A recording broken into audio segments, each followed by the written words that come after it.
Hello, hello.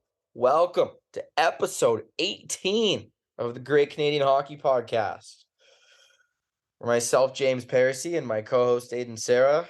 We're back. We're back after a short little hiatus. We both had a little busy chunk. I went to go visit some family, had some work to do. Aidan come to BC, and we got to see each other for the first time in a while. It had been far too long. Shared a nice meal. Well, share is it sharing a meal if you're not sharing the food? Is it? I don't know, but yeah, how are you doing, man? How's things? They're good. The traveling home is always about as bittersweet as it gets, It's really. so quick.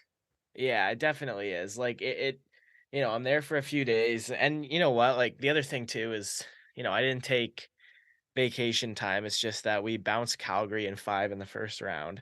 So, so it was good to get back, obviously, even though even though wasn't too much of a break. It was just being able to work with my friends and family for once.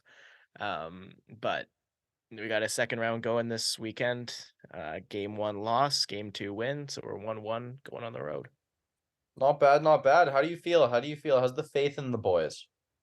Good, just because it's a bounce back, right? It was probably their worst game, definitely their worst game of the playoffs in game one. It might have been their worst game I've seen them play. Definitely their worst game on home ice of like the calendar year.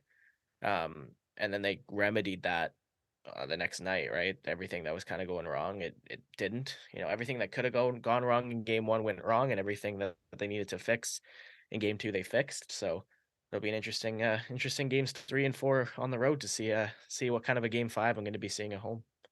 I think just like being around a team at any level for playoffs is such a cool thing. Like you get to see all the highs and lows emotionally, physically, everything in between. Like, how are these guys feeling, do you think right now? Like is it optimism? Is it hype? Like is it determination? Like what is it? What's the vibe going on there? It seems like they've got a good balance going because even after game one, it didn't seem too it wasn't too doomsday. Like that was the first time they lost on home ice in like a month and a half, right? Um, it wasn't too doomsday. It was pretty light, and even the next morning, Saturday morning, when I was in there, before they went over video, the vibe was still pretty light. The vibe was still like, okay, last night's behind us. Take the positives, learn from the negatives, and move on. There's one guy on the team that him and I just kind of have almost it's kind of started by accident, but before every game, he'll go and he'll tape his twig in the seats, and I'll make the walk from the broadcast booth. He'll sit there and we'll just talk about the game that's that's happening, and he'll kind of give me the insight into how the room's feeling. And he even told me, like, everybody knows game 1 was the anomaly, and game 2 was then, after game 2, they were all fired up, right, winning in overtime and, coming through to tie the series up. Would have been a tough ask for them to have to go on the road down 2 buzz and play a game 5 at home that was gonna be anything but an elimination game against them. So with this player, is that superstition or habit? I'm pretty sure it's habit because we've done it now through, like, wins and losses. It's not like I only talk to him when they win. Um, Oh, I mean, just like the going and sitting in the stands and taping the stick by himself. I don't know, I haven't asked him, and I generally don't like to ask players about superstition because it, like, points it out to them. Yeah. Like, you just gotta he's there, I go and I chat with him, and he leaves when the team's gonna have their scheduled meeting, and I go back and I get ready, right? It's not something I need to, like, pry about, like, "Oh, why do you come tape your stick in these seats every game?" It's just something he does, and, no matter what, he's playing well, I don't wanna mess with his head. I like that. I like that quite a bit. But yeah, I guess it's time to get into some pro hockey.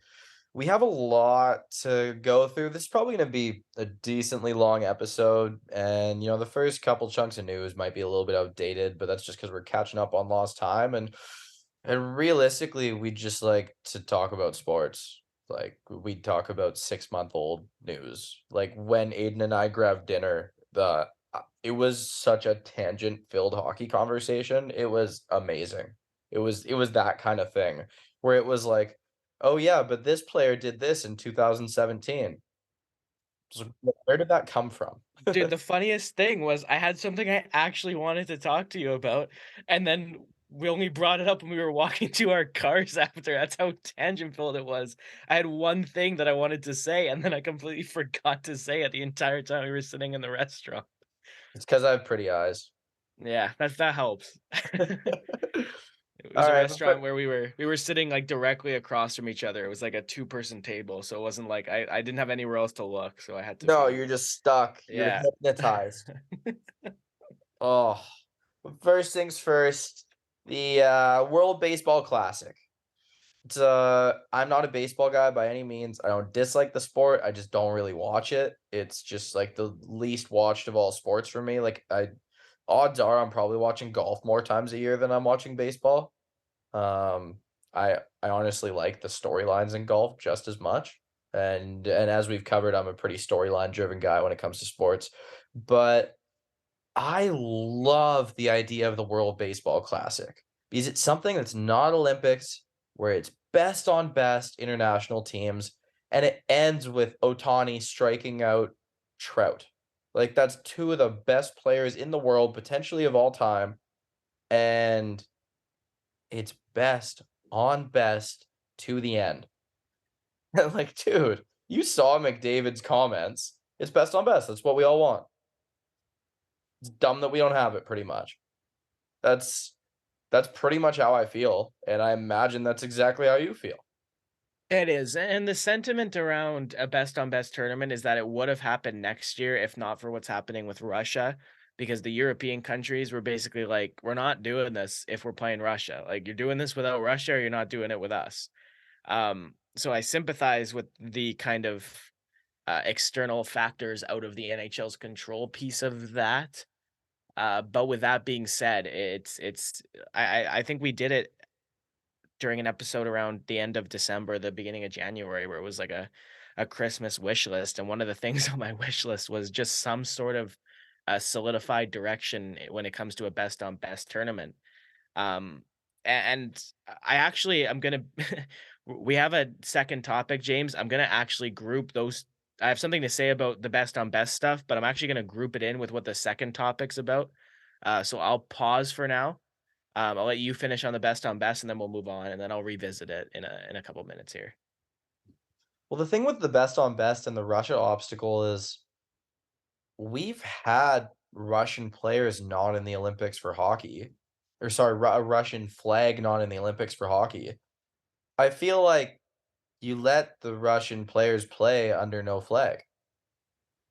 Yeah, and again, I kind of had that thought, but if the sentiment from all of the other European nations unified is no, period, then, like, you presenting that as a compromise, maybe, sure, but if they're saying no, then the answer is no, right? You already saw the double IHF extend the ban on Russia and Belarus that they had in place for the World Championships, so yeah, like, that was kind of where my mind went to, but at the end of the day, it's less kind of about the NHL justifying it to themselves. It's more about the NHL justifying it to those other European countries that are saying no, and if those other European countries are still unhappy with that as a solution, then you haven't found a solution. Yeah, or just not include them, I guess. That's And then really that's hard too, right? It's hard to have a best on best tournament without, I don't even think it's arguable. I think historically Russia is number 2 in hockey, period. I don't even think that's questionable. So you're having a best on best tournament, first time in a long time, and you're missing your number 2 all-time country. You can't really, true. Yeah, it's you got a hard. very strong point there. I don't disagree with you. I just think I'd rather a tournament without them than no tournament at all. Me too. I don't disagree with that. I'm just, yeah, no, I think you're right about that. It's more just, yeah, it's more just realistically, it's going to be a hard swing. Well, on to the next one. Binnington does some craziness. Him and Fleury kind of almost fight, but then don't. I wish they did. I think that would have been hilarious. And I want to see a full-blown goalie fight. I don't want refs getting in the way of any of that.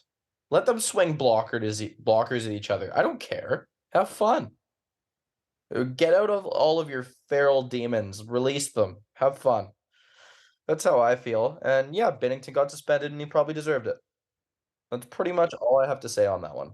Yeah, I think the Binnington suspension, I think the 2 games, James, is less like you're getting 2 games for what you did to Ryan Hartman, and more you're getting 2 games because you've been a clown, and we need to tell you that these antics aren't okay, right? And it's more so a culmination suspension than a specific incident suspension. Can you think of Um, any other, like, culmination style suspensions? I uh, have. Not when there hasn't been other supplemental discipline, like, obviously, repeat offender gets considered Yeah, when, like, like Rafi Torres got 25 games for laying out Marian Hossa, didn't he? Something yeah. stupid like, Rafi Torres, if that was his first suspension, that's no more than 10, right? That hit itself, no shot, that's more than 10. Um, The really long Tom Wilson one? the Tom Wilson one too, yeah, that was definitely just because he was a repeat offender, but I've never seen a culmination suspension where it's like, okay, this is your first suspension, but because you've been doing a bunch of dumb crap, then we're gonna give you more of a suspension than we would have, right? Not to say 2 games is a long time, but I'm pretty sure Binnington skipped the fine in 1 game stage of the discipline process, right? Yeah, it makes sense. I honestly, I didn't really have much to say on this one just because I'm curious of how are you looping this one in? Well, okay, so this is, you know, and I do this sometimes where I kind of, this is probably the whole reason. This in essence is part of the reason I don't like the Toronto Maple Leafs as much as I don't like the Toronto Maple Leafs. It's because, the loudest voices are the ones you see the most, right? And that isn't always indicative of the overall feeling of hockey fans or of sports fans in general, but it's the ones that are the loudest. On social media recently, every time you see these comments pop up almost every time, like, a Connor McDavid does an interview, or every time somebody criticizes, like, a player for doing something flashy that ended up in the back of their net, right? It's always this argument about, like, hockey players have the least personality, right? Hockey itself is a boring sport for it, right? You don't have these people you can get behind, and it's part of it as well, James, is like, the game of hockey, like, needs to keep growing, right? That's a huge part of it, and, we had that conversation when we were talking about expansion where, the NHL isn't gonna expand to Quebec because they don't feel like they need to grow the game in Quebec more than they already have, and they feel they need to do that in Houston or in Atlanta, right? Okay, so my whole thing with both the Jordan Binnington thing and the best on best thing is I just think, the growing the game of hockey or even just making it an allure to people that wouldn't always be a fan is just, every time this conversation gets brought up, I think the wrong things get talked about, right? The conversation always circles around, why does Trevor Zegras get criticized for scoring a Michigan in a 6-0 game, right? Like, why does why do these players get criticized for their short, concise answers that, the hockey answers in those interviews, right? To me, the criticism of of hockey as a whole is summed up perfectly in the first 2 points. Number 1, you have something like a best on best tournament that there doesn't seem to be any motivation behind getting off the ground. And number 2, James, Marc-Andre Fleury's wearing a microphone in that game. Is a Fleury Binnington fight with Fleury mic'd not literally the most watched clip of all time? What the Yes. hell are the linesmen doing? What the hell is the NHL doing sending the linesmen in there? Much to the chagrin of some people, hockey fighting's a part of hockey, right? What the hell are they doing going in there and breaking that up?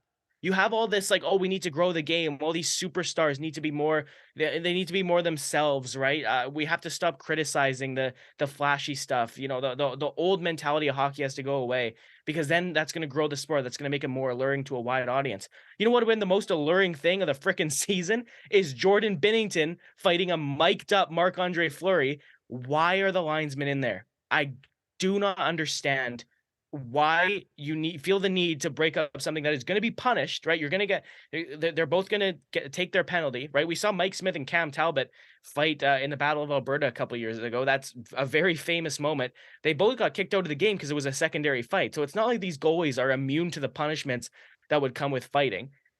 I can't wrap my head around the fact that we see all this mantra about hockey needs to grow and these superstars need to be more themselves, and the sport, even off the ice or away from the game, the sport is boring, and it's like, okay, Well, instead of trying to force hockey down the throats of people in Houston or Atlanta, right? Instead of being like, "Oh, look, we have a superstar that came out of Arizona, or we have a superstar that came out of California. Look how much the game's growing." It's like, yeah, that's fantastic. How about you now give the fans what they want if they want to grow the game? And speaking of giving the fans what they want, we might as well go into this next, James, because this is another kind of really, really crappy NHL decision here. Why with Fanatics? Okay, I don't understand.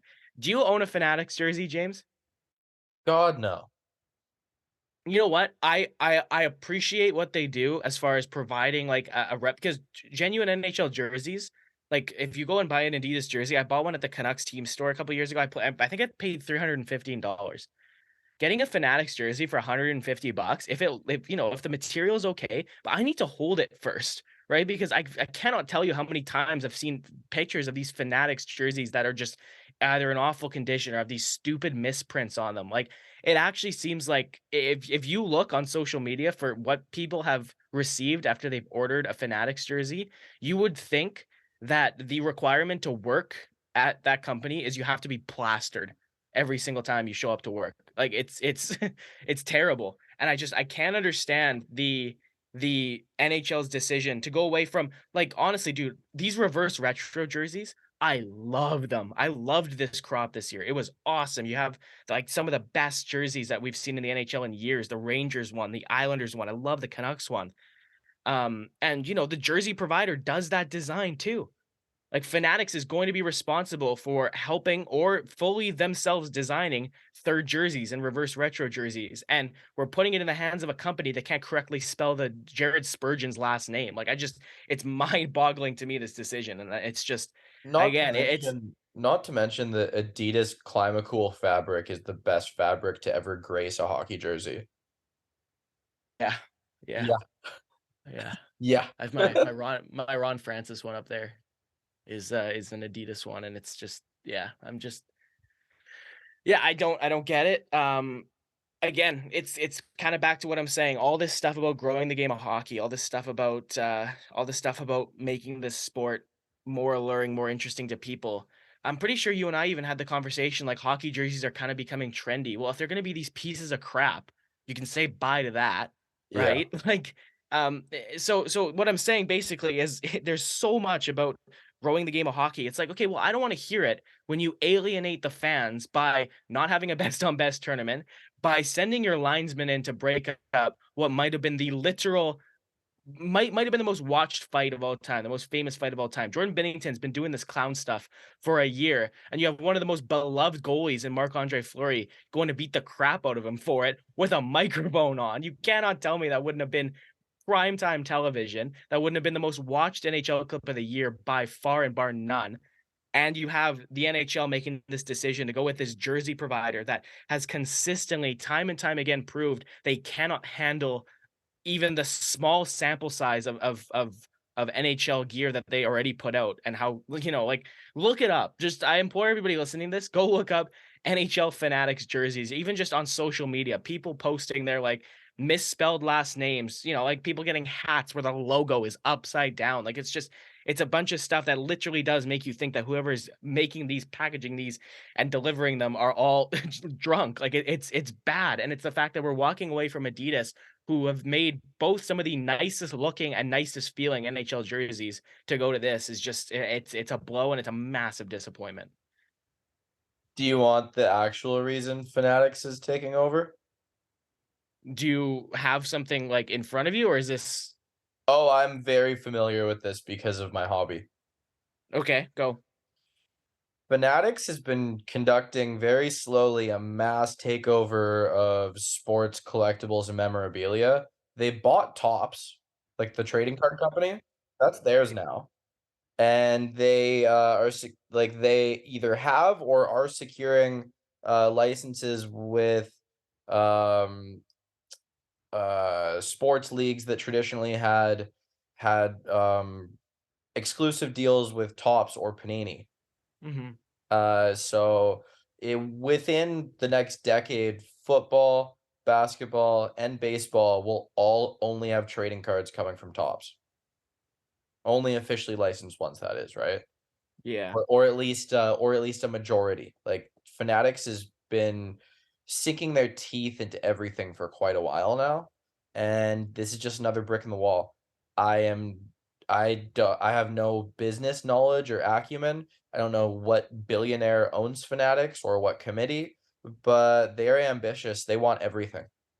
They want to take over everything and give nothing back.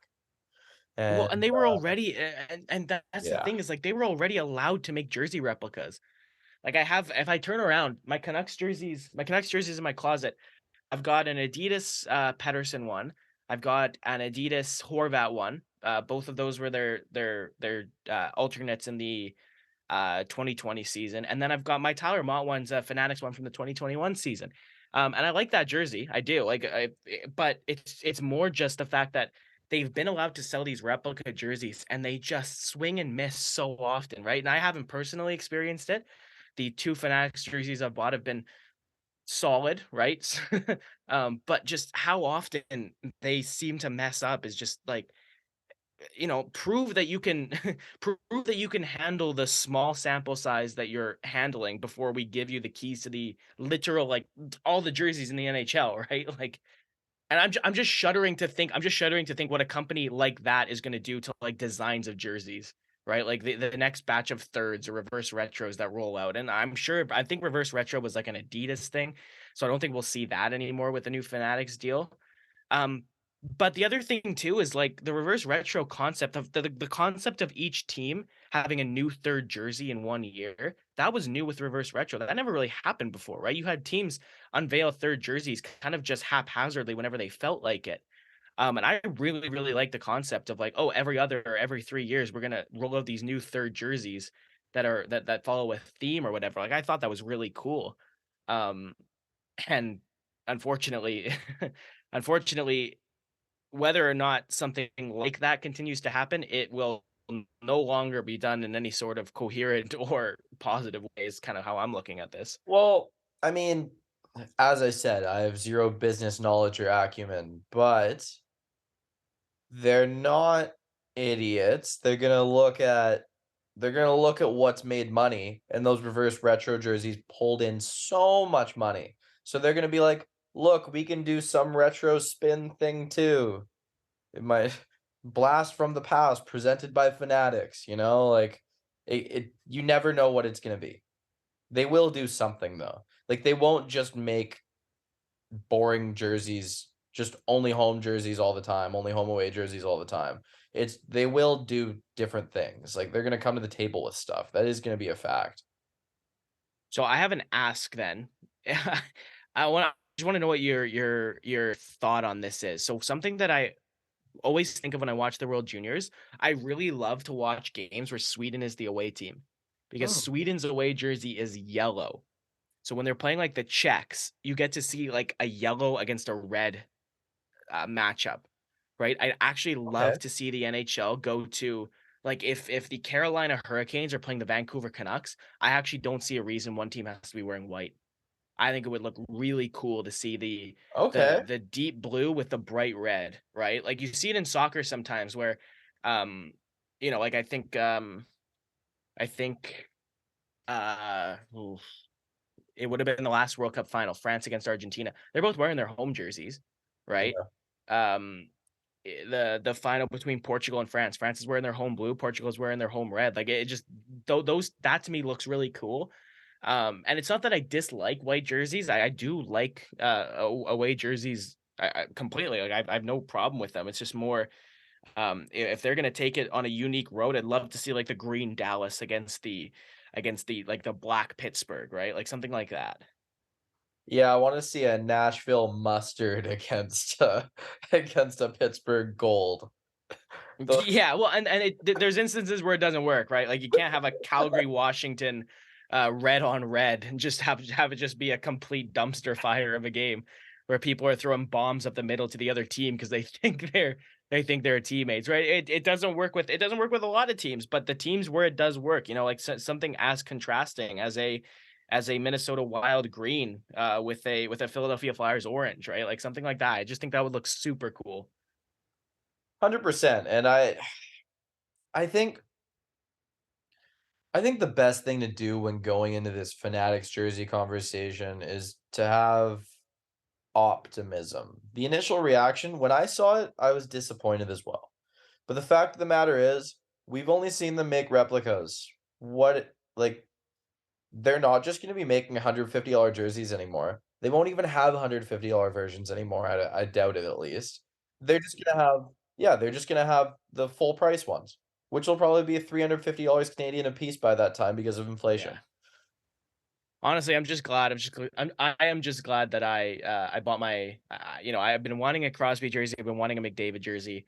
I bought my Crosby one, the reverse retro this year. I'm still thinking about getting a McDavid Oilers reverse retro for this year. So Get a I just want McDavid to, Canada, World Junior Canada. dude. I want but I want a Bedard jersey. If he gets drafted by most of the teams, he'll probably get drafted by. I'm gonna get a Bedard Canada one. I don't want like a Bedard Sharks jersey. Like What about I'm a just not into that. Bedard Ducks Mighty Ducks jersey? Mm, I would still probably get a Bedard Canada jersey What just because about a Bedard Kachina? Honestly, I can't get a Coyotes jersey, man. What? I'm not in Arizona. Like my buddy has a Coyotes Kachina jersey and it's really cool. It's not for me. Like I don't want a Coyotes jersey. Probably looked at as the most fashionable jersey for people who don't even like hockey. Yeah, yeah, and that actually might be factoring into it a little bit. It's like Okay, yeah. yeah. Yeah, dare to be different. Look at you. Well, not even dare to be different. Dare to like not be the hockey fan that isn't a hockey fan, right? Like Well, shall we get into some daily NHL news, some rumblings, some tumblings, and some scorings? I don't know. That trailed off fast. Rumblings and tumblings was all right though. what's next? Well, I mean, we kind of have daily NHL news. We got something that happened a while ago that I think is going to really impact the Metro Division playoffs. Yeah, Andrei Svechnikov injured, done for the year. Probably, honestly, like he's probably not even good till like training camp next year, maybe even a little bit into the season. Yeah, Svechnikov.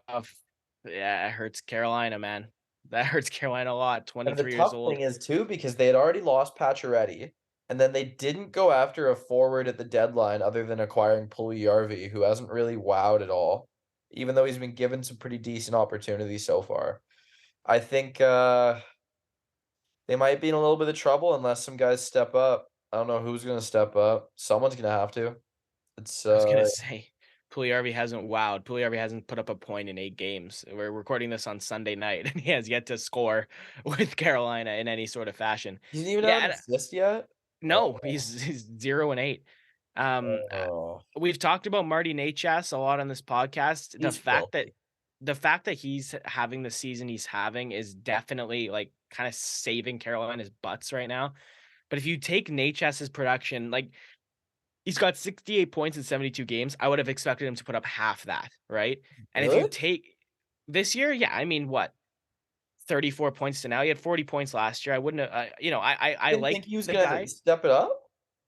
No, because he regressed last year. That shortened 2021 season, he had like he was maybe 10 under a point per game, but he was a stud that year. And then his game to me last year, James just took such a step back. So it's not like this You guy thought was it was a getting, permanent fall off, not like a late sophomore slump.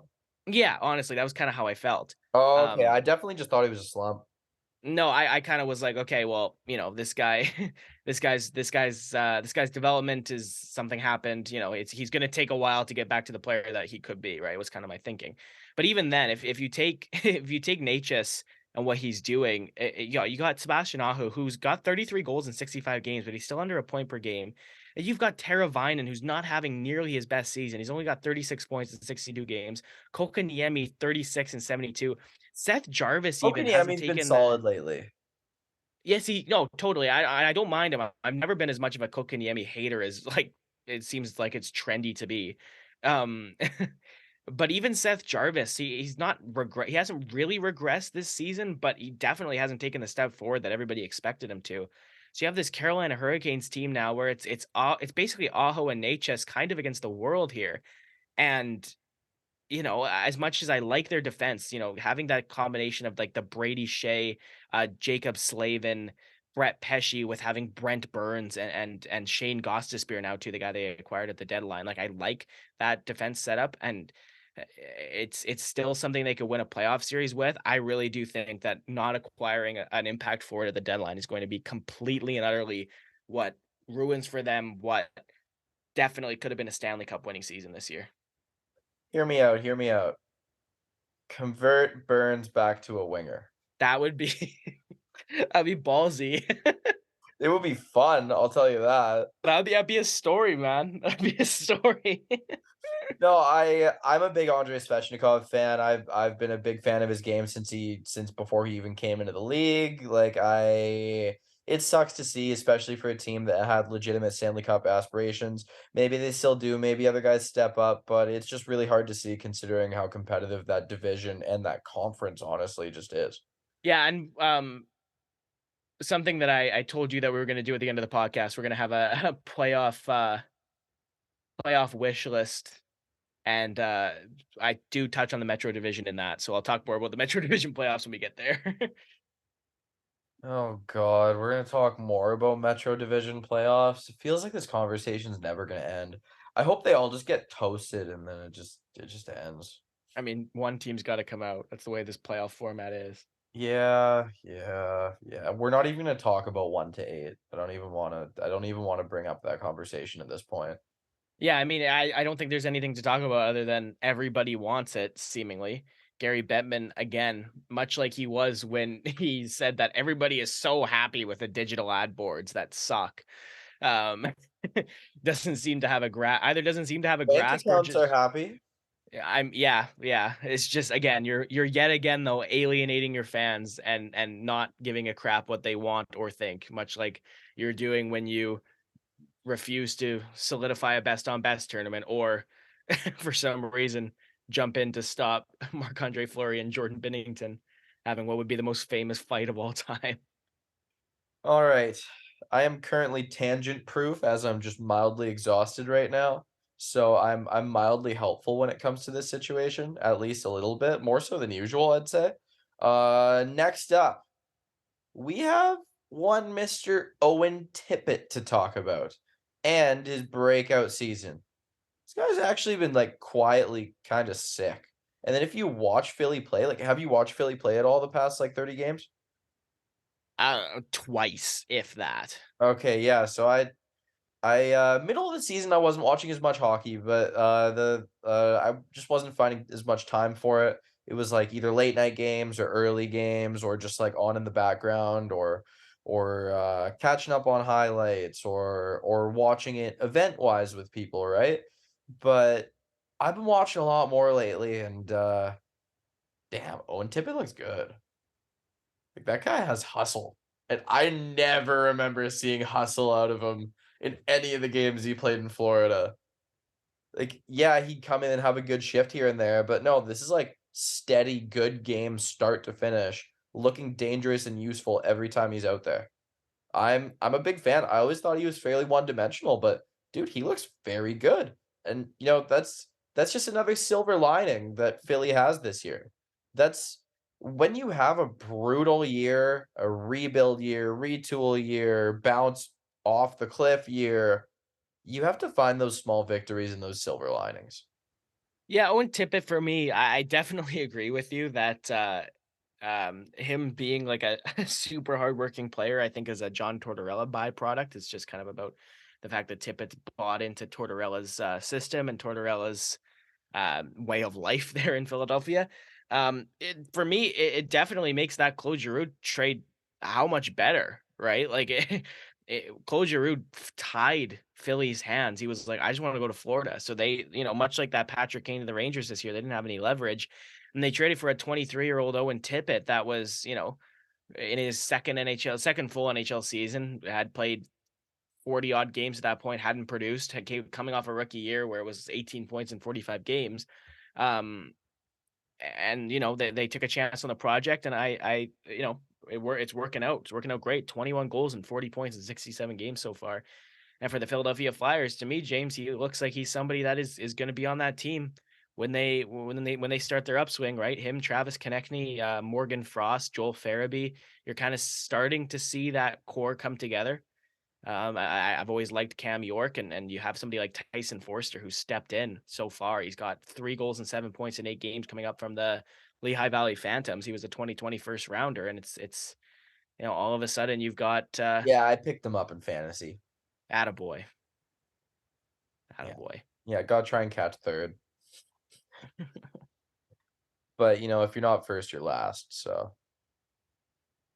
It's a great movie. That's Yeah, probably definitely. that's Definitely. probably Forrester kind of segues into what I want to talk about a little bit here.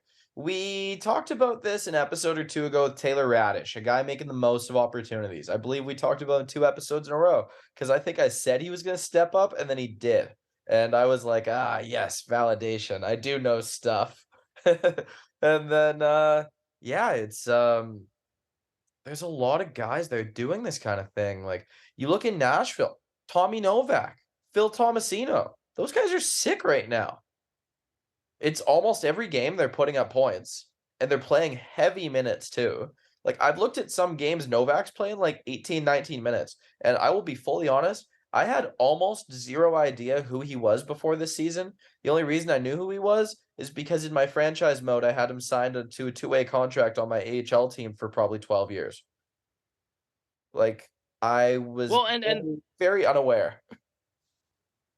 and like James, we've talked about this. I work in junior A hockey, so I'm always a fan of the guys that are tier 2 to NCAA and work out from there. And that was Thomas Novak. He was a USHL kid, third round pick, played 4 years at the University of Minnesota, and from the Milwaukee Admirals, he worked his way up, and he's having an unreal year for somebody who sort of came off the map, right? Like for Milwaukee in 21-22, 7 goals and 34 points in 42 games. That's solid. But then this year, 11 goals, 26 points in 25 games. Gets the club. He's got 14 goals and 33 points in 40 games. He's the fourth highest scoring Nashville Predator on their roster right now. That's crazy for somebody who, yeah, like I knew who he was. I definitely didn't know a thing about him before this season. And you got Tomasino as well, 15 points in 20 games. I saw this out of Tomasino though. I was actually shocked that he didn't start the season in Nashville this year. Like Agreed. completely floored because he had 32 points in 76 games last year as a 20-year-old rookie. Like I did not see that coming at all. But he's, he put in his time in the AHL. He didn't pout about it. He worked hard, worked his way back up, and now he's playing pretty well in Nashville again. Yeah, and even if maybe he was down in the dumps about it early in the year, who knows? Like we weren't there, but he clearly came into it with the right work ethic and attitude and earned his spot, and you love to see it. You just love to see that kind of thing. And then on the Tyson Forrester note, like, dude, that's a 2020 first rounder. That's not that long ago. A lot of people forget that you go back 10, 15 years in the NHL, there's lots of draft picks that are taking 4 or 5 years, even forwards, to come in and make a decent impact. 6 years sometimes, who knows? Guys could be 24, 25 and just getting in there. Well, But that 2020 draft, I still think Quinton Byfield is going to be an effective top 6 NHL centerman.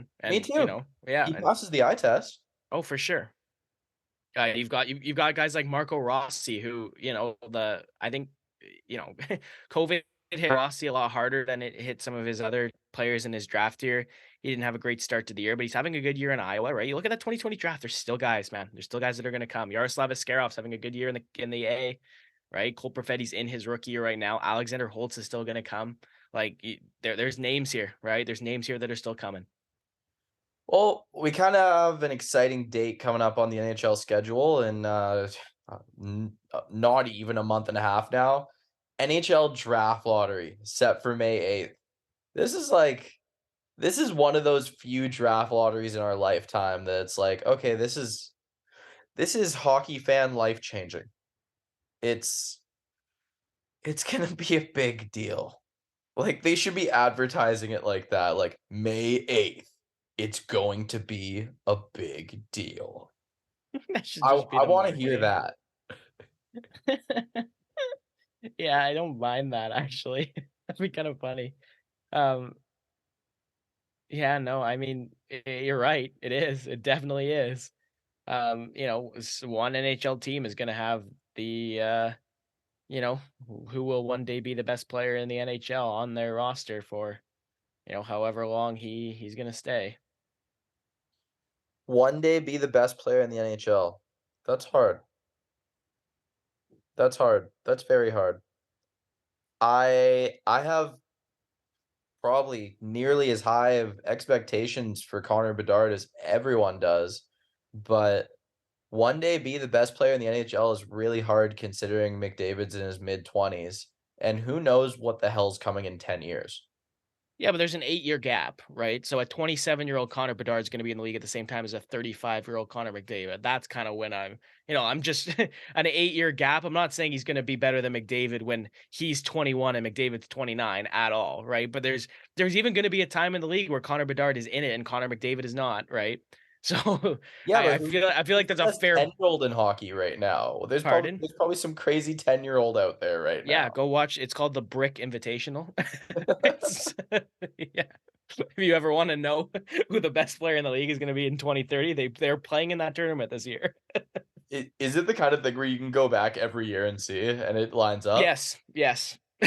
Genuinely, if you go on the Brick leading scores, like it's just and especially if you go on Elite Prospects, because then you can see like their NHL affiliation right beside it. It's just peppered with superstars every time. How long has that tournament even been around for? Forever, man. It's so like yeah, it's crazy. If you guys don't know what we're talking about, the Brick Invitational is like I think what like an Atom tournament, if that, where these like 9-year-olds, the best 9-year-olds in North America go play at this one tournament. And like if you Uh, go back, like it's like a 9-year-old Johnny Gaudreau just tearing it out. There's highlights too. It's crazy. what was that one 32 Thoughts episode where Jeff or Elliot was saying they talked to a junior team's general manager and they were like they were like, "Yeah, I went home to my wife and I said, 'Honey, I think I just traded for a 9-year-old.'" Yeah, because they traded like a really late because for some reason in the CHL, like they'll be like, okay, so we're gonna throw in a 2028 seventh round pick to make this deal happen. And it's just absurd. Oh, yeah, honey, I hope this 9-year-old is really good. I hope he's not picking his nose right now. Yeah,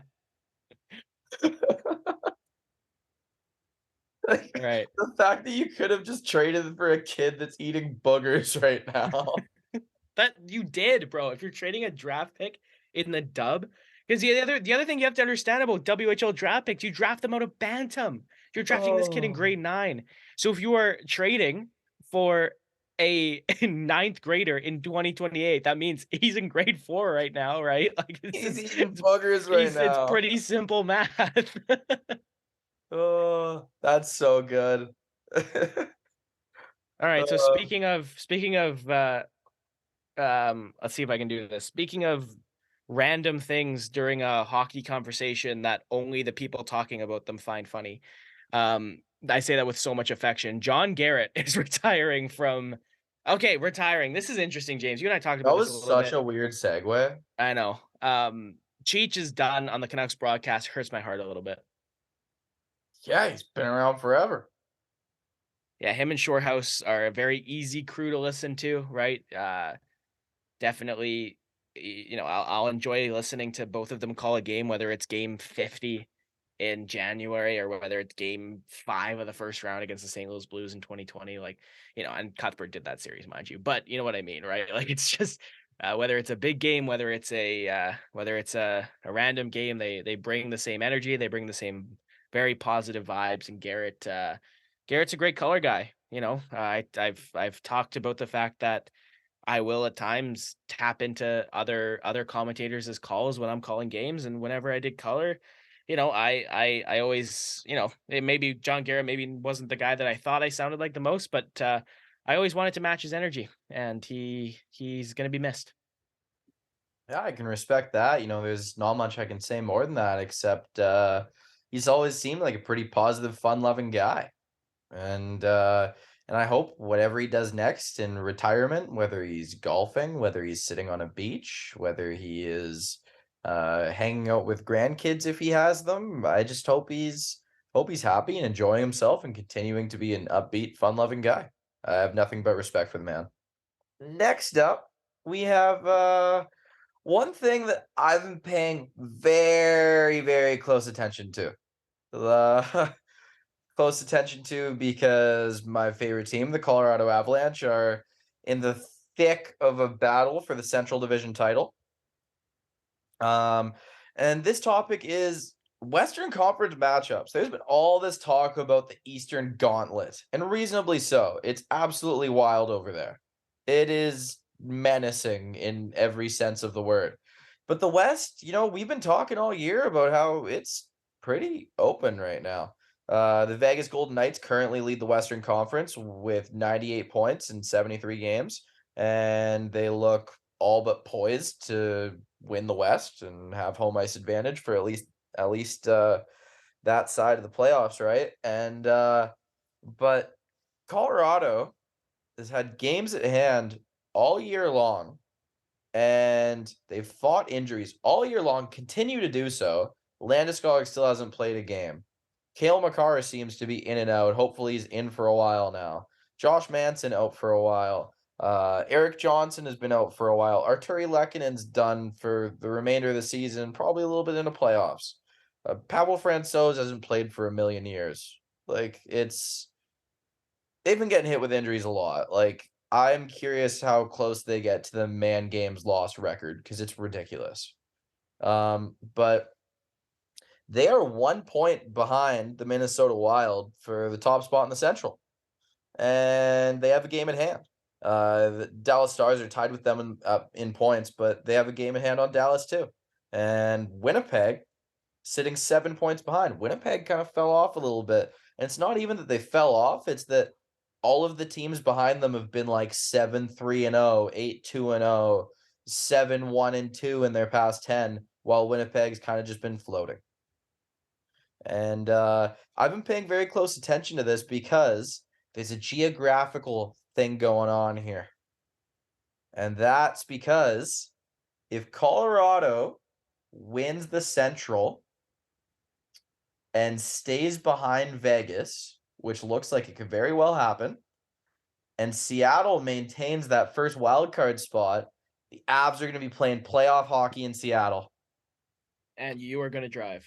And I am going to take the Amtrak because it costs $30. And it is zero stress. It's just chill. Show up with your passport, grab a hotel, come back. It's so simple, so easy, beautiful thing that I'm so excited to do if it happens. And if not, maybe I go see Minnesota or Dallas play in Seattle. Why not? I've never seen playoff hockey before. It sounds awesome. But yeah, the West is just so intriguing. I'm looking at these matchups right now. If the playoffs were to start today, Minnesota Seattle, that sounds like a very fun series. I think of the hockey those teams play, I think it'd be a great watch. Colorado Dallas, I am still angry from the bubble playoffs. I want revenge. I know it's a very different team. I want revenge. I want all of it to be obliterated. I want I want a 5-game series. I want no mercy. Vegas Winnipeg. That's sick. And that one has a little bit of a historical tie to it too. There's a decent amount of players still on those teams that were on those teams in, what was it, 2018 when that happened? When they met in the Western Conference Final? Mark Scheifele probably wants revenge. Yeah, and then you go to a rematch of last year's first round, LA and Edmonton. That was one of my favorite first round series last year. I honestly, there's all this talk about how crazy, how dangerous, how fun, how hard the East is going to be. I think the West is going to be a great watch. I'm looking at all the teams that are in the playoffs right now. I think it's going to be a great time. And then I don't know, Calgary and Nashville. I don't think either of them get in at this point. Nashville has 3 games at hand on Winnipeg and is 5 points back, but still, I don't know. It's like the math is okay. And Calgary, same amount of games played as Winnipeg, 4 points back. I I worry that they're toast. It's kind of unfortunate, but if there's a year you're gonna miss the playoffs instead of ending up getting toasted in the first round, Is it this year? Do you want that 0.3% chance of the first overall pick or whatever it is? You know, it's the West is very intriguing. What do you think? What do you think about some of those matchups I pointed out? Well, I was gonna say, yeah, Colorado, if they don't win the Central, they're like guaranteed to have some sort of an interesting rematch. And that's what I always look for. I love those like, oh, these two teams played in this round in this year. So Colorado, like you said, they have the 2020 second round against Dallas they can make up for, or another one of the most entertaining playoff series I've ever watched start to finish. The 2014 first round between Oh, such a the heartbreaker. Oh, Colorado Avalanche and the Minnesota Wild, a rookie Nathan McKinnon just tearing Darcy Kemper in Minnesota to shreds, only for Nito Niederreiter to score late to tie Game 7, and then again in overtime of Game 7 to send Minnesota to the second you round. know why Colorado lost that series, right? Tyson Barrie wasn't playing. And why was Tyson Barrie not playing? Matt Cook obliterated his knee. Because Matt Cook obliterated his knee. Yeah. Yeah. Yeah, that was that. That was actually a really crazy season too, because it was like Patrick Waugh, rookie head coach. They win the Central. Varlamov nominated for the Vezina. Like Matt Duchene playing probably the best hockey of his career. It was A it was a Calder pretty cool winning time. that was a Calder winning McKinnon that year too. Calder winning McKinnon, Yeah. Landeskog starting to come into his prime, Paul Stastny and Ryan O'Reilly still on the team too. Like PA Parento was kind of clutch. Yeah, there was some interesting stuff there. It was a fun team to watch, and that was the first ever playoff beard I attempted to grow at a ripe 15 years old, and I honestly did all right. I didn't do too bad. How's mine? Uh, do you want full truth, lies, or a hybrid? Uh I think I know what you're gonna say if it's full truth, so we don't even have to answer the question. I'll give you the hybrid. I Good, not want to great.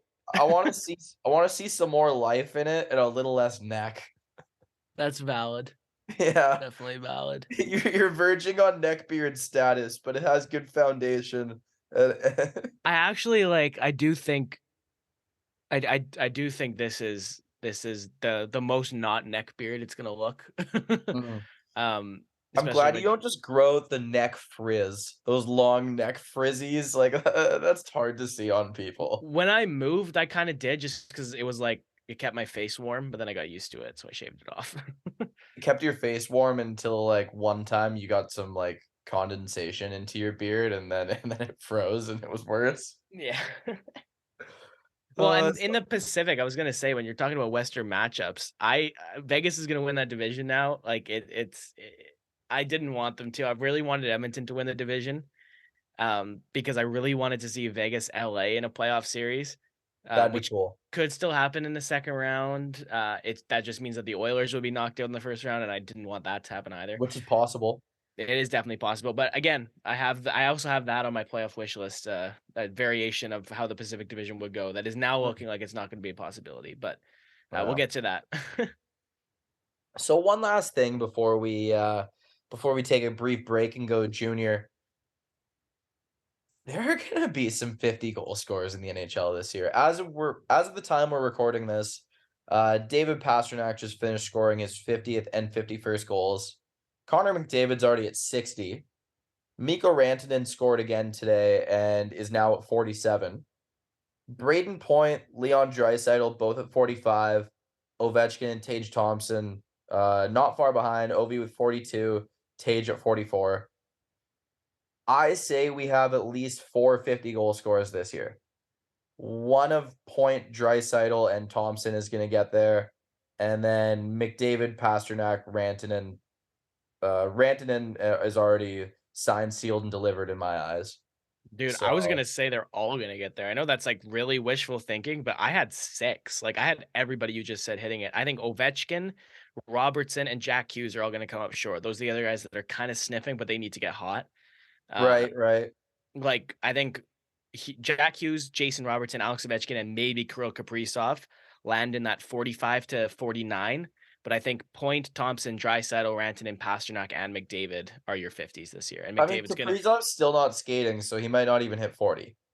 I know. He would have to kind of speed up that timeline a little bit. Like I'm just hoping for Minnesota's sake that they get him in before the playoffs, so his first game isn't just a big Do playoff you, game that he needs you to. think Tage still gets there, eh?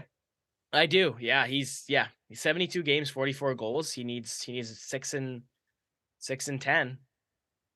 The problem was that 8-game stretch from March 6th to March 19th, 0 goals. That really slowed him down. If he Oh had 1 or 2 during that time even, yeah, he would have. He would have. it Yeah, at the would have been beginning of the signed, sealed, and season. delivered. Yeah, at the beginning of the season, it was looking a lot more certain that he was going to Was he get not there. on pace for 60 at one He point? was, he was. Well, don't forget, Bo Horvat was also right. He's fallen off a cliff. He might not even hit 40 anymore. Yeah, Um, that's a thing. That's a thing. But yeah, it's just like, what a time to be alive seeing all of these guys hit 50 goals. I really want point two. I think that'd be really cool. That would be really cool if he could just be in that 50 goal scorer club. We should Yeah, have one guy every season who's like unlikely but gets there. I think Rantanen is unlikely, but gets there this year, man. Like I always saw Mikko Rantanen as like this guy is such a good playmaker, right? I never kind of looked at Rantanen as a this guy's gonna ever hit 50 goals. Like like his career high previously was like what 35, like, but his career high in assists was 56 or something, right? He hit that a couple times. So Mhm. in my head, I was like, Mikko Rantanen is gonna have a 100-point season, but it's gonna be 35, 65 to get there, not not 50. But and in McKinnon and Landeskog's absence, he's had to kind of evolve his role a little bit, which is what's Well, helping him out. the one thing I've always seen is when the team really needs a goal and it's one where they're in the zone for a while, he's usually that guy. Yeah. Especially because once they're set up in the offensive zone, Rantanen's probably got one of the most lethal shots on the team. So it's hard to say, but I get what you mean about thinking of him as more of a playmaker. Definitely, I see what you mean. But on the other hand, it's always been evident in his game that he could do this. It's just when called upon, and like maybe twice in his career is he going to have a goal scoring season like this. That's my thoughts, honestly. But maybe I'm dead wrong, and maybe this is just the new norm. Who knows?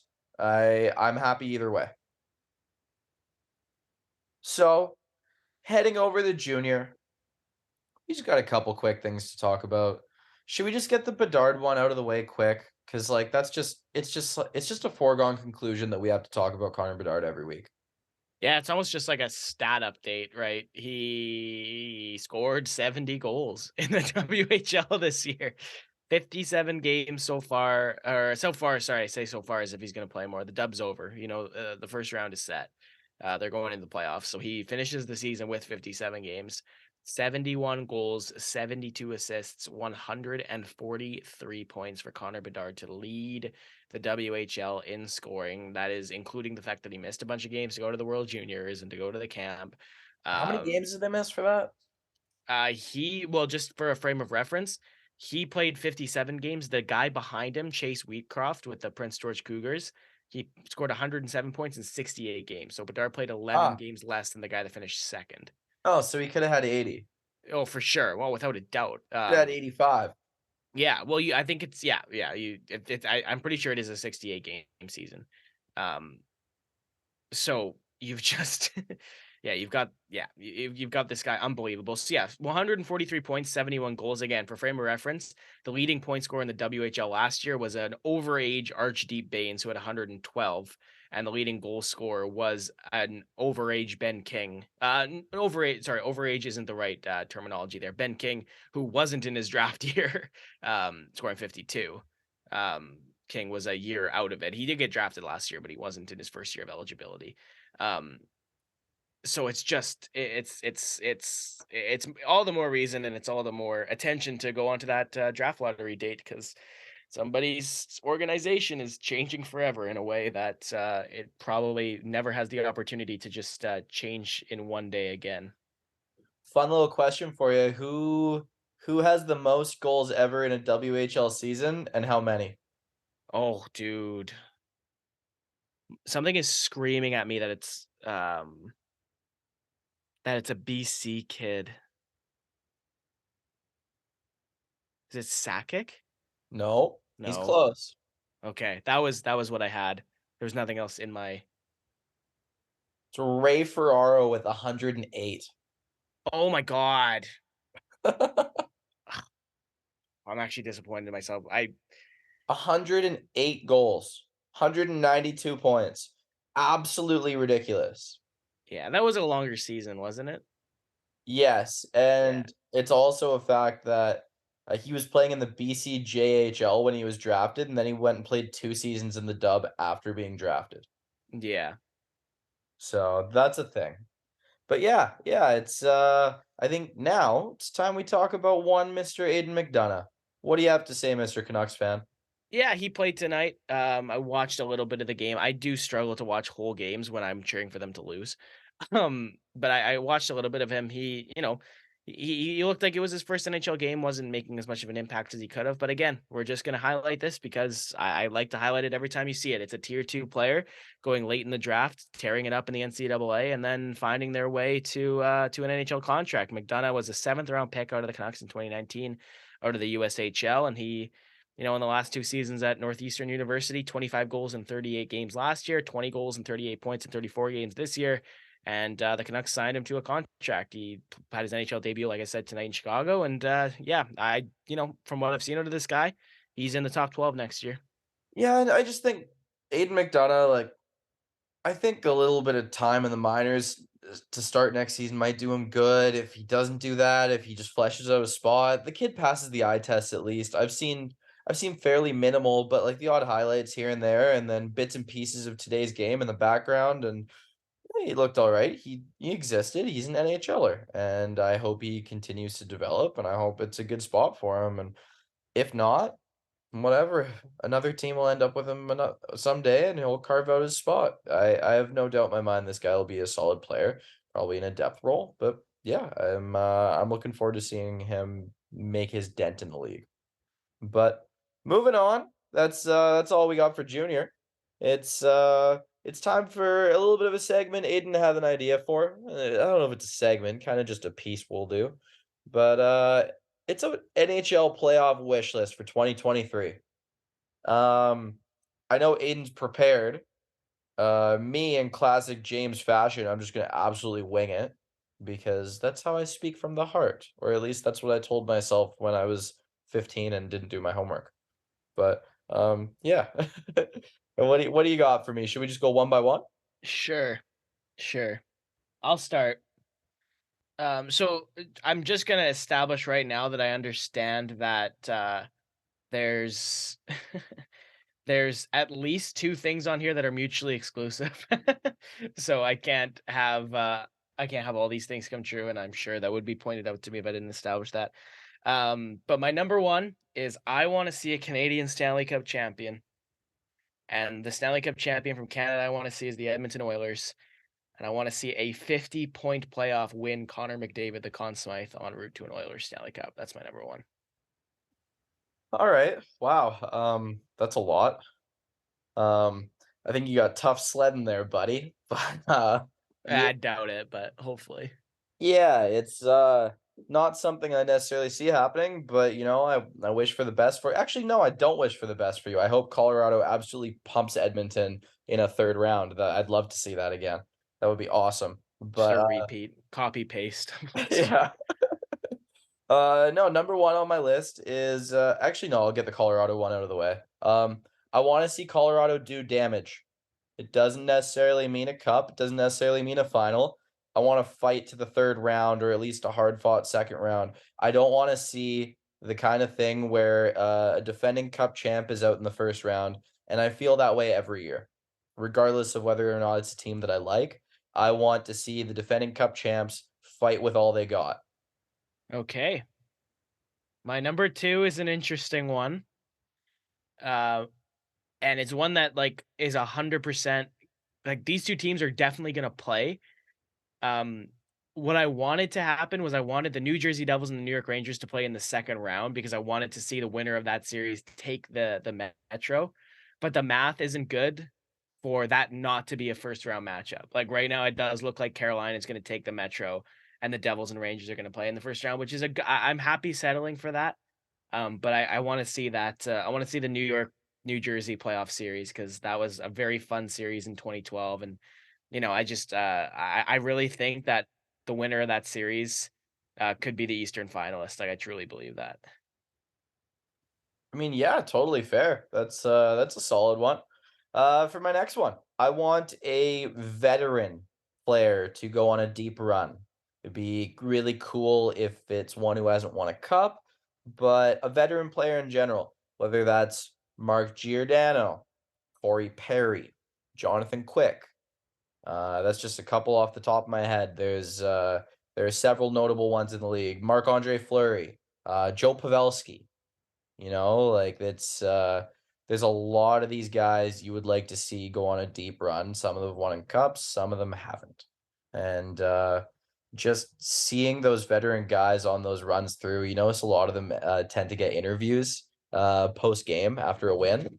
And it's something that's pretty cool to see because it's unlike a lot of the guys who are new to the league or guys who have maybe had playoff success so far earlier in their careers, they know they might never get the chance again. And that's laying it all on the table is something pretty special to see. So I'll get this one out of the way. This is the this is the easiest one every year. This is the one that stays pinned to this board every year. I want to see the Toronto Maple Leafs lose in the first round in Game 7. It'll be to Tampa again, who have lost 4 straight. So they're really, really, really making me nervous going into this playoff series. But I'd love to see another Nick Paul 2-goal game where he scores a sick goal and then kind of looks up at the crowd in Toronto with his arms out. Former senator, that was so satisfying last year. I can't even. Yeah, I would love to see that again, just because I don't know if I don't know if I'll ever get tired of it, man. Like it's I'll play devil's advocate, and I'm a firm believer in this, and it's something that I always want to be over. I am very done with the Leafs out in the first round storyline. It's old news.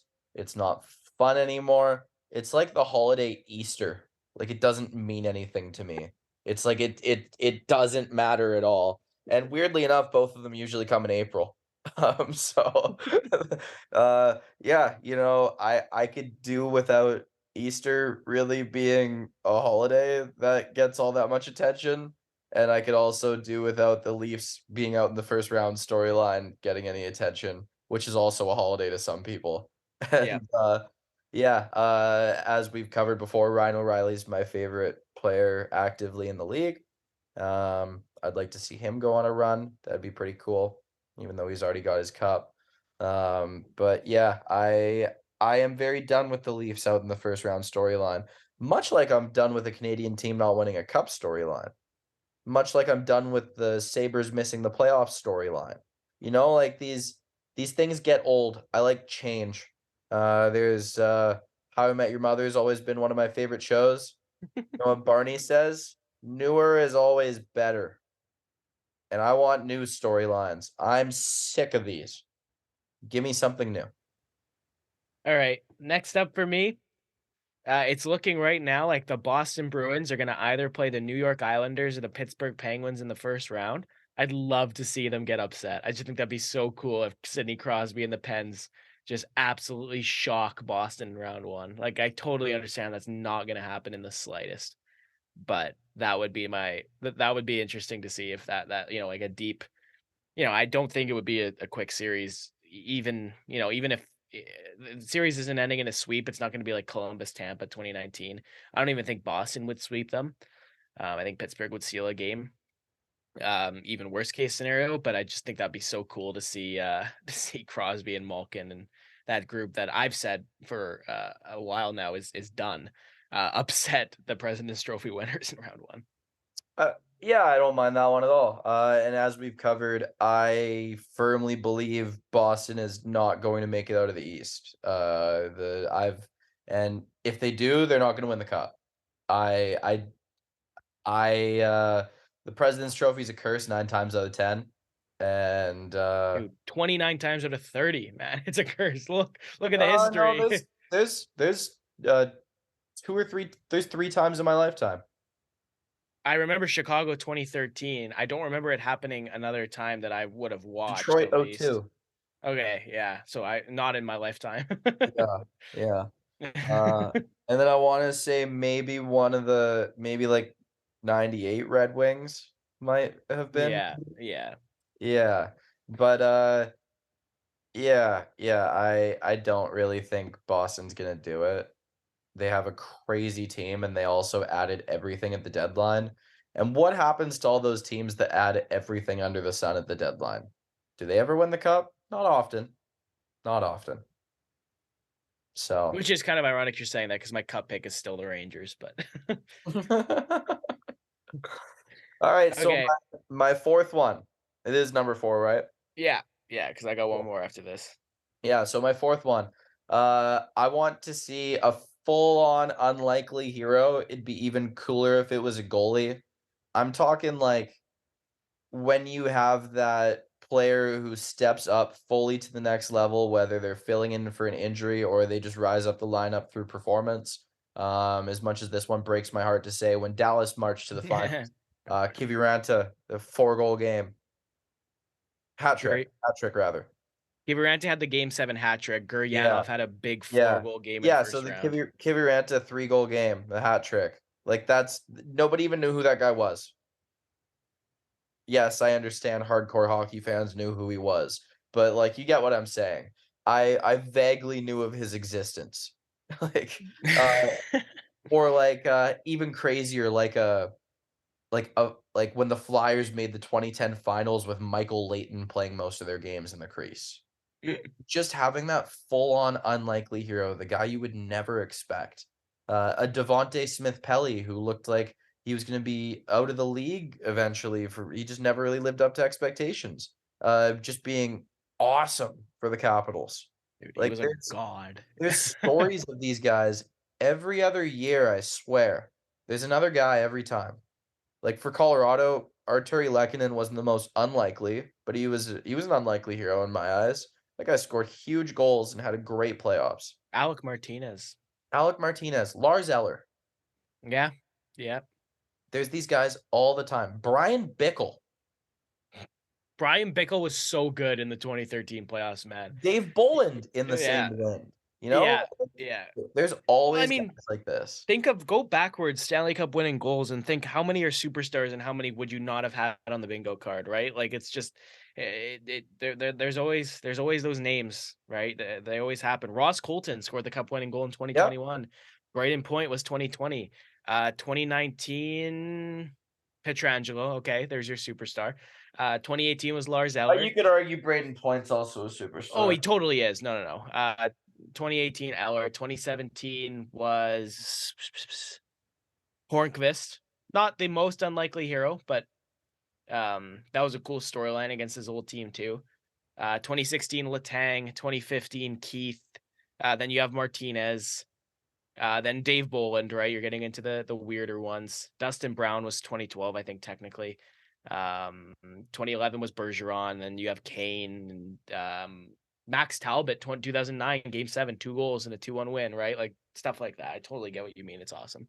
Yeah, you just wanna see that kind of thing keep happening, and doesn't have to necessarily be a cup-winning goal, it's, like, that guy who just rises to the occasion and just becomes like a supplemental heartbeat of the team. It's awesome to see, and like I said, it would be even cooler if it's a goalie. Well, you're up, fella. What do you got? Okay, so this is the one that my number 5 and my number 1 are mutually exclusive at this point. So um, the Oilers are not going to win the Pacific, which means that for the Vegas Golden Knights and LA Kings to play, it would have to be because one of them beat Edmonton in the first round and they're playing in the second round. But I want to see Vegas beat LA in a series that Jonathan Quick wins for them. Yeah, that Would one's that not that be the one's a reach, but that's probably the funnest reach. Yeah, yeah, yeah, yeah. My reach last year was when the Hurricanes and the Rangers played in the second round. I wanted Georgiev to fight D'Angelo. That obviously didn't happen. Whoa, that's a But deep reach. yeah. Do you know Whoa. what? Funny story, actually, when I was at Sportsnet 650 for the internship, that's the first thing I ever said on air. was they were Wow. asking for, like, random playoff wishes and didn't have to be possible, so I just turned on the mic from the producer's booth. I was like, "Guys, I just really wanna see this. It'd be so funny." What was their response like?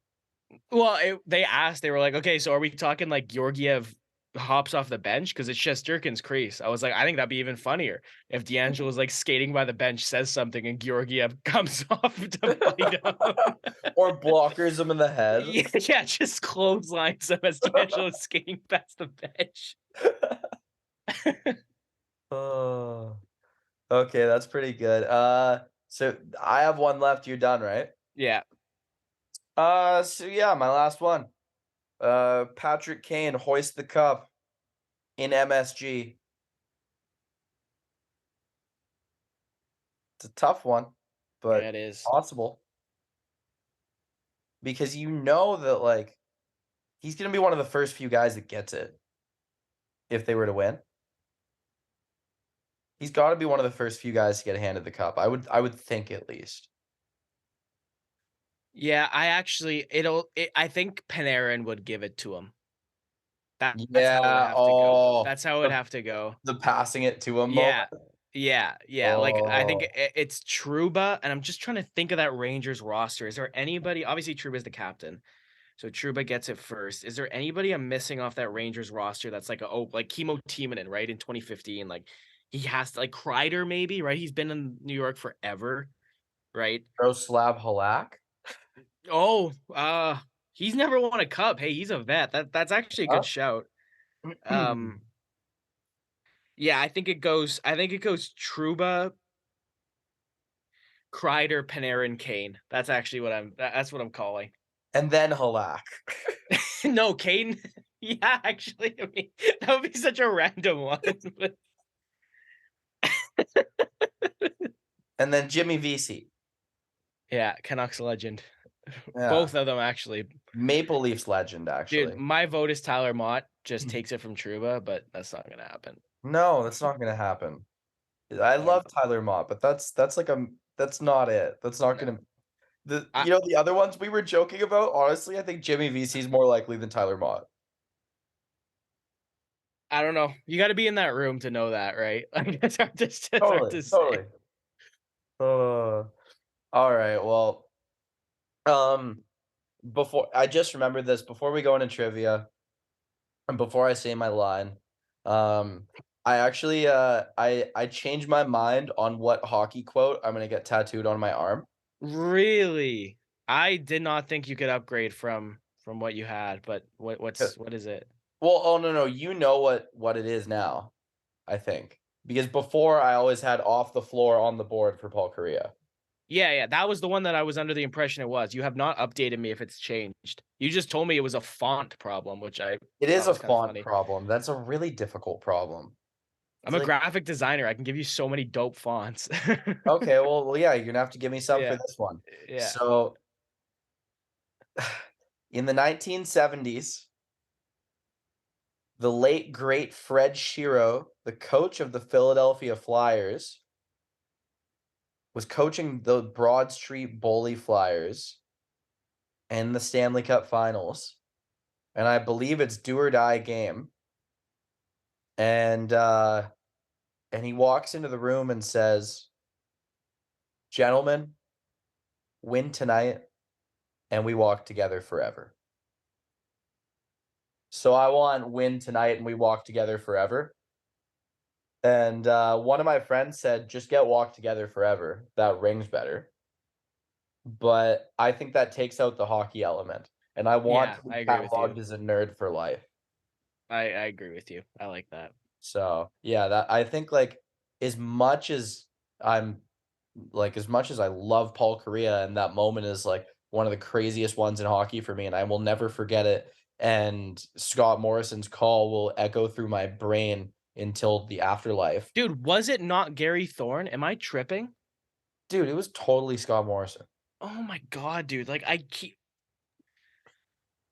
Have you James, have like you have you watched the video, where they're interviewing Paul, like, and he's, like, surfing and stuff and talking about it? yes, but, like, It's when it from, like, came 4 years out it's from, like, yeah. 4 years ago or Yeah, something. yeah, I watched it when it came out. Yeah, and the interviewer asked him, like, "Have you ever talked to Scott Morrison, like, about, like, the call or anything like that?" And he's like, "Oh, no, I never have." And that's the only reason I know it's Scott Morrison. Dude, like, I'm like, if you weren't so sure, I would be so sure. Like, okay, we'll bring this to next episode where Okay, we'll just and then one more thing. I'm about to win not 1, not 2, but 3 hockey bets with my friends from throughout the season.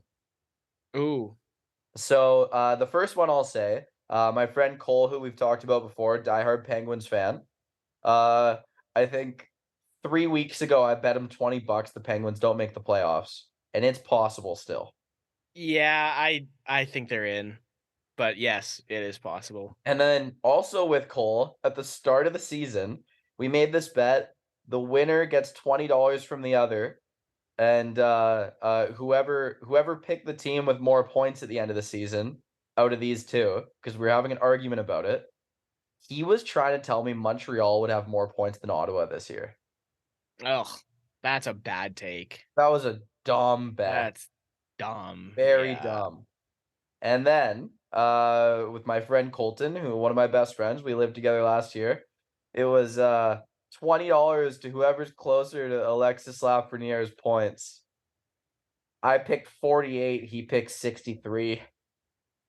Oh, that was dumb too. Well, honestly, I thought he was gonna have like 50. No, me too. But I would have picked it in. I would have picked in the 50 to 60 range. Uh-huh. But on that Rangers team, you have to like Mhm. you have to look at that team and say it might not be this year. Might not be this year. I've no doubt he's gonna continue getting better slowly. But Scored a yeah, sick goal the other night. yeah. Oh, he definitely did. He looks good lately. Yeah, And he cooks in playoffs. yeah. I'm excited to watch the Rangers play. Actually, But yeah, so I'm at least going 2 for 3 on those bets, unless Laugh has 3 straight 8-point games. yeah. No, you're not gonna get the Pittsburgh one. That's my call. But I don't wanna see Crosby and Malkin out of the playoffs, but I wanna win a bet against them. So, it's a double-edged sword. But, you know what time it is? It's not the Great Canadian Hockey Podcast without a couple great games to play. What do you got for me this week, Aiden? I have a Please continue. please not too much pain and suffering. I'm Okay, exhausted. I have like a continuation of the the thing we kind of started a couple weeks ago where it's like I'm just going to give you three pieces of information about a player and you got to just give it to me who the player is, right? So it's not like a career trajectory. It's just like, hey, I'm going to throw something out and you got to tell me who it is, okay? So this is not a trade. No, no, this is just like I'm going to tell you three facts. They're Yeah, going to we pertain did to we did one. this. That's Yeah. right. Yeah, Yeah. they're going to pertain to one player. You got to tell me, okay?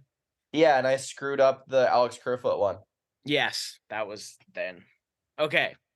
So player 1 was a 2008 top 10 pick.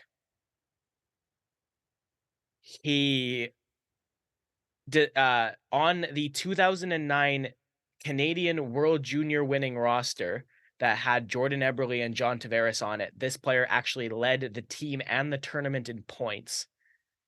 And he was involved in a trade at the 20 or at or around the 2012 trade deadline that sent him from a contender to a bottom feeder where he would play 3 full seasons before having to retire for injury reasons. I raised my hand, I have the answer. Yeah, I had the answer after you said he led that tournament in scoring. nice. I Cody respect that. Hodgson. It was Cody Hodgson. I loved him so much, man. Have you checked in at all on what he did after retirement? I saw he was running a hockey school. Yeah, he's doing something like that in Ontario. Yeah, I think that's pretty cool. You always wanna see, like, guys not lose their love for the game when it fizzles out, so I think it's pretty cool to see that. Yeah, no, and yeah, like he was it was the Zach Cassian trade, the trade that brought Mhm. Cassian to Vancouver. There was rumors he was at odds with like the team, but he ended up having back problems, right? Buffalo signed him to like a mega deal. and then his back just kind of gave out. And he got paid. He did get paid. He got his money. He got his money for all that promise he showed, but You never also happened in remember that Vancouver. Kessler was kind of injured a bit that year, and Hodgson was rookie of the month during that year for a month. Oh, dude, he was so good, man. Like Mm. oh, hurts my heart still. Like it definitely it definitely still hurts. Yeah, okay. So number 2, I have this one is also, so we were talking about like odd playoff heroes. Um this guy was a rookie on the 2019 Columbus Blue Jackets, scored 2 goals and 3 points in 8 games in the playoffs, including multiple big goals in the first round series that they swept the Tampa Bay Lightning. He looked like a promising young player for the Columbus Blue Jackets until recently when he unexpectedly left for Europe. Is this Alexander Texier? Yeah. Yeah, I thought so. I had Oh, a hard time thinking about that one because um his NHL rookie cards are for the 1920 season. So yeah, that's messing with my head a bit. yeah, because he only played 2 regular season games in eighteen Yeah. nineteen, and then he stepped into Yep. the playoffs and was pretty good. Yeah, that was so random, hey? 36 games, 11 goals, 20 points in 21-22, and he just goes to Switzerland. I heard there was, like, There was stories, there was personal stuff going there on. was and I've since heard that he is eyeing a comeback. Well, and is he not from France? He's French. Like, you gotta think about it, like, at that age, some parents have their kids at a decently old age, or there could have been a family issue, there could have been, a personal issue and wanting to be closer to family, there could have been, just not feeling comfortable and wanting a reset, and, what better place to reset than Switzerland? Is that not one of the most beautiful places on the planet? Yeah, for sure. Yeah, like, did Joe Thornton not go to Switzerland during the lockout and then fall in love with a Swiss girl and, like, he very and does he not go there all the time? Like, Joe Thornton's such a legend, oh, he's the GOAT. In terms of awesome dude, yeah. man. Okay, so this is a little bit of a twist on what we've talked about already in this episode. We're talking about random playoff heroes, right? So this guy to me is a very random playoff villain. Um, so in the 2012 Stanley Cup Final, Game 6, New Jersey had won, I believe, back-to-back games, right? Yes, they I have. So they already were. know who this is. Oh, you were gonna get it already? I'll finish up just so people know. I was actually only gonna give you 1 for this. Can I I give you wasn't the actually. initials? You know who it is. I don't need to know you know who it is. Let me finish so then you can give the answer. So it's this It's just the player. second you said playoff villain for the Devils in game 6, like, Yeah, yeah. Well, that was all the information I was gonna give you. But this guy early on in game 6, the Devils had all the momentum, man. They had won back-to-back games. They could win in LA on game 6 to force a game 7 in New Jersey. only team that beat LA twice. Yes, in the whole playoffs. They were the only team to beat the Kings when the Kings were on the road in the whole playoffs too.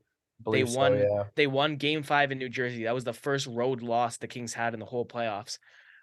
So Which is beginning of wild game. considering all the stories you've heard, over the past 5, 10 years, from, like, player interviews, like, guys who were on that team going on other former players' podcasts. Those guys were going out every single night on that run. They were partying till the sun came up every single night on that run, from what I could tell.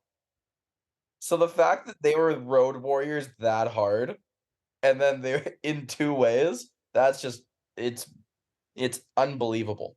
It's ridiculous. So what I was gonna say was this guy got a 5-minute major early in game 6. The Kings scored 3 goals on the 5-minute power play, and the series was over right there. Who took the penalty? I almost, like, wish I had it wrong just so, like just because like, Just how cocky you were about it. I mean, like, I said before twice over the course of this episode, like, "I'm exhausted, go easy on me," and I didn't think they were gonna be that easy. The Texier one had me kind of like off for a sec, but Yeah. yeah, so this one's Ryan Carter. Dude! Dude! After all that, Is it not Ryan Carter? you are making me doubt it now just with how sure you were. I am I'm very sure 99. Ryan Carter took that penalty. I'm almost positive it was Steve Bernier. I'm pretty sure it's Ryan Carter. Okay, because this literally was one I just came up off the top of my head, and I was like, I know it, so I didn't check. I'm Ho fairly certain that it was Hockey Ryan Carter. reference is a beautiful thing. Yeah, Steve Bernier, 5 in a game for What? boarding early in the first period. Dude, I've had James. conversations with people about Ryan Carter making that hit. No, I knew it was Bernier. He's a Canucks legend, man. Wow. Well, you know how I said I Dude, wish that I got it wrong? you did. Yeah, I That was the did. that was the worst way you could have got that wrong. Oh, especially because like the buildup of like, yeah, I already know what it is. And then me being like, "Let me finish the thought." Oh, Wow. what a good way to end the pod. Dude, that's tough. What a good way to I think that's hilarious. That made the content way better. You Like, had me doubting it, man. is that not more amusing to listen to now than it would have been? Then if you just said the right name and that Like, was the oh end, yeah, yeah. it's this guy. Done. On that note, Yeah, see ya. uh, thanks for listening, everybody. I haven't looked at our optics in quite a while. I don't know how many people are listening, but me and Aiden are still having a phenomenal time recording the pod. Every time we do it, we just have a good time because, you know, as we've talked about before, we just sit down and shoot it around about hockey, and that's one of our favorite things to do. And I hope that we're entertaining you guys doing it. So thank you very much, and yeah, we'll catch you in the next one. Cheers, guys.